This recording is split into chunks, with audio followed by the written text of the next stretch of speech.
नमस्कार दोस्तों, आज की इस वीडियो में हम बात करने वाले हैं interpretation of mandatory and directory provisions.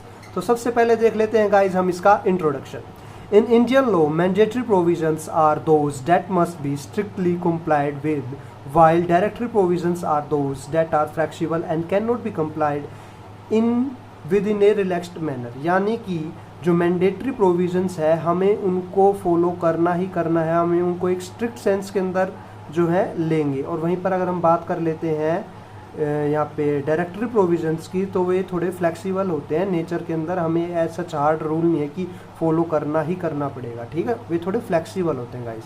फिर नेक्स्ट पॉइंट देख लेते हैं, the interpretation of mandatory and directory provisions is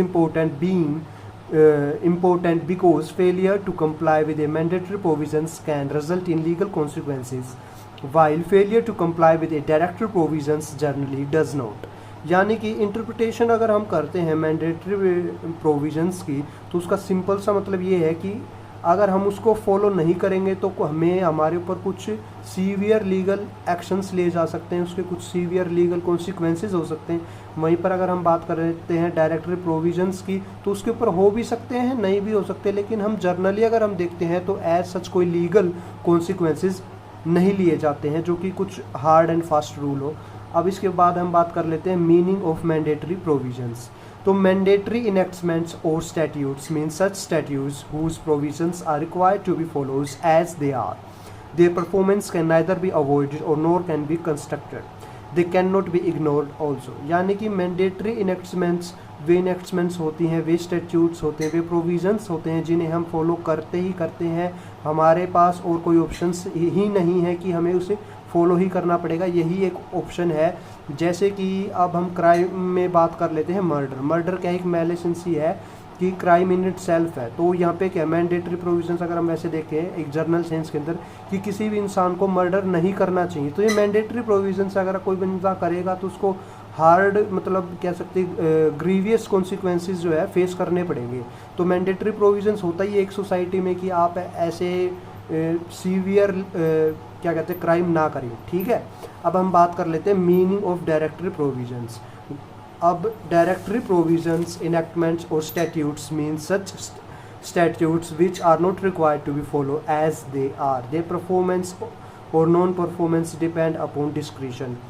on non performance of such enactment no section could be impose. Generally अगर हम बात करते हैं डायरेक्टरी प्रोविजंस की, तो डायरेक्टरी प्रोविजंस के ऊपर हमारे ऊपर चॉइस होती है कि हम उनको फॉलो करें ना करें, और अगर हम मोस्ट ऑफ द अगर हम नहीं करते हैं तो एज सच हमारे ऊपर कुछ लीगल एक्शन नहीं लिया जाता है। लेकिन अगर हम करते भी हैं तो इतने बड़े एक्शंस नहीं लिए जाते। मान लो कोई एक ऐसा डायरेक्टरी प्रोविज़न है जिसको हम नहीं करते और उसके ऊपर सज़ा है, तो उसके ऊपर कोई ग्रीवियस सज़ा नहीं होगी कि आपको बहुत बड़ी लाइफ इम्प्रिजनमेंट हो गई या डेथ सेंटेंस मिल गया, कोई कैपिटल पनिशमेंट मिल गई।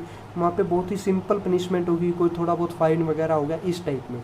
तो बाद में हम नेक्स्ट पॉइंट देख लेते हैं, performance of mandatory enactments are legally binding where as a performance of directory enactments is voluntary optional और डिस्क्रिशन। यानी कि हमारे जो क्या कहते हैं डायरेक्टरी जो प्रोविजंस होते हैं उसमें हमारे पास चॉइस होती है, हमारे पास ऑप्शन होता है, हम वॉलंटरीली चूज़ करते हैं कि हमें ये प्रोविजंस को फॉलो करेंगे कि नहीं करेंगे, हमारे ऊपर डिस्क्रिशन होता है, हमारी ओवन चॉइसेस होती है। तो ये चीज़ थी गाइज। अब इसके अंदर हम एक नॉर्मल से एक एग्जांपल और लेते हैं। क्या मतलब गाइज आप ये मैंडेटरी प्रोविज़न कि आप मेरा यूट्यूब चैनल सब्सक्राइब करोगे, और क्या मतलब कि ये डायरेक्टरी प्रोविज़न है कि आप अभी मैं QR कोड अगर शेयर करूंगा तो आप उस QR कोड के ऊपर मुझे मोटा पैसा भेजोगे। Just joking apart guys. So अब हम देख लेते हैं केस लॉ को। तो यहाँ पे केस लॉ है Hari Vishnu Kamath versus Ahmed Ishaq.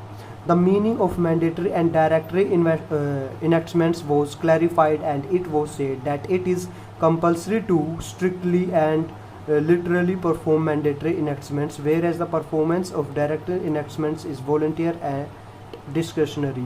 Non-performance of mandatory enactments shall be penalized. Non-performance of directory enactments cannot be penalized. यानी कि सिंपल सी बात है गाइज, अगर हम यहाँ पे बात करते हैं इसमें तो पेनलाइज का मतलब है आपको सज़ा मिल सकती है, ठीक है, मैंडेटरी इनेक्टमेंट्स अगर आप फॉलो नहीं करते हो तो। वहीं पर अगर हम बात कर लेते हैं डायरेक्टरी इनेक्ट्समेंट्स, आप अगर फॉलो नहीं करते हो तो एज नॉर्मली अगर हम देखते हैं तो कोई आपको हार्ड पनिशमेंट यानी कि पेनलाइज आपके ऊपर कोई पेनल कोड नहीं लगता है।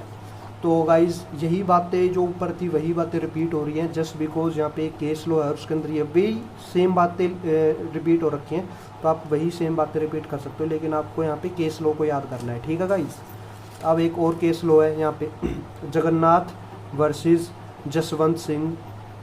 ठीक है, both types of enactments are defined while holding that those enactments which are to be followed compulsory are mandatory enactments. Those enactments have the provision or sanction of non performance. वही बात है, अगर आप इसकी परफॉर्मेंस नहीं करते हो तो आपके ऊपर पनिशमेंट होगी, आपके ऊपर सेक्शंस होंगे, आप लीगली बाइंडिंग होगे, आपके ऊपर लीगल कॉन्सिक्वेंसेस लिए जा सकते हैं।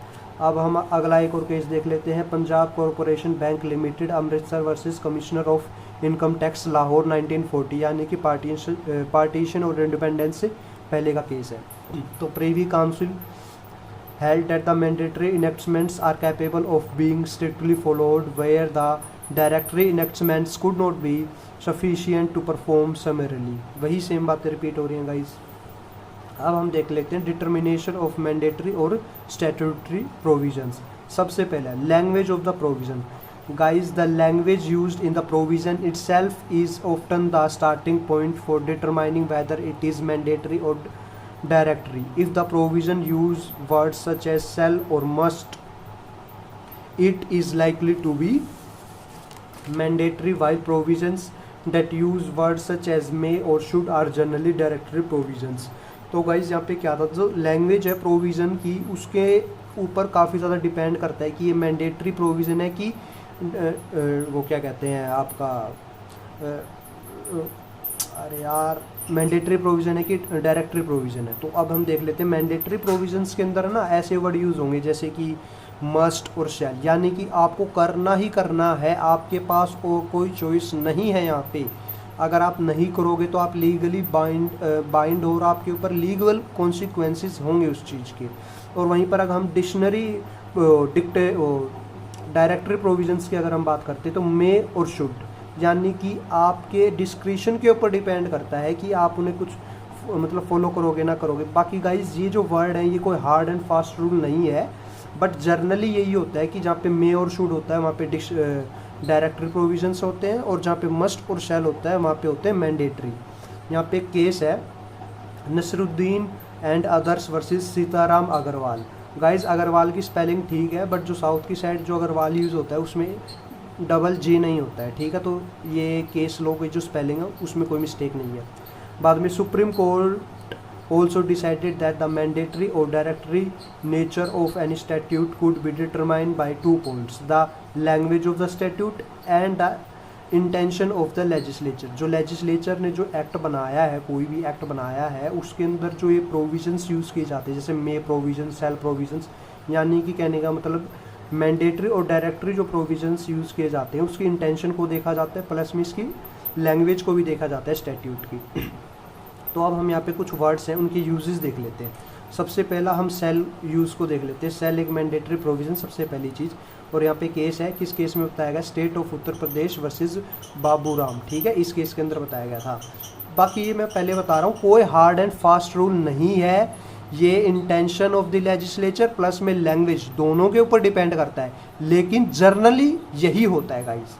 The use of must, the word must represent compulsory as mandatory, such word should be constructed to be performed compulsory, यानी कि mandatory provision है guys.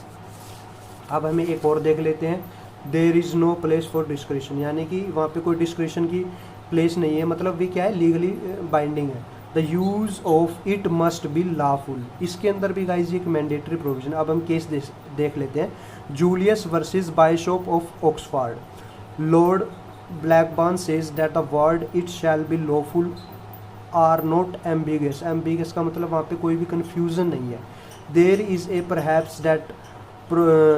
a phrase that provides power and jurisdiction, such provisions are required to be performed hence mandatory। ठीक है, इसमें जो ऐसे जो phrases होते हैं तो इसके अंदर क्या होता है, पावर और जुरिडिक्शन दोनों चीज़ दी गई होती है, तो ये मैंडेटरी होते हैं नेचर में। अब हम देख लेते हैं द यूज़ ऑफ मे। यहाँ पे केस है M Jaganmohan Reddy versus deputy secretary. यहाँ पे क्या दिया गया है कि एक डिस्क्रिशन के ऊपर डिपेंड करता है किसी भी बंदे की, तो ये क्या हो गया, एक डायरेक्टरी प्रोविज़न हो गया। The use of as he deemed fit. Guys ये भी एक डायरेक्टरी प्रोविज़न है, इसके अंदर भी हमें हमारे पास डिस्क्रिशन होती है, हमारी चॉइसेस होती है, हमारे ऊपर वॉलेंट्री होता है, ऑप्शनल होता है गाइस, ठीक है। यहाँ पे लिख भी रखा है एक्ट वॉलेंट्रीली, ठीक है। मैं इसको ज़्यादा डिस्क्राइब नहीं कर रहा, सेम मीनिंग है, आपको बस वर्ड सेम लिखने हैं, बस थोड़ा बहुत वर्ड अलग यूज़ कर लेना। ये जस्ट इसलिए है क्योंकि इसके अंदर कोई बहुत ज़्यादा वे नहीं है, क्या कहते हैं हम, टेक्स्ट नहीं है कुछ एज सच कि आपको बहुत ज़्यादा अलग चीज़ें लिखनी पड़े, वही सेम चीज़ें रिपीट होती हैं, तो वही बात है।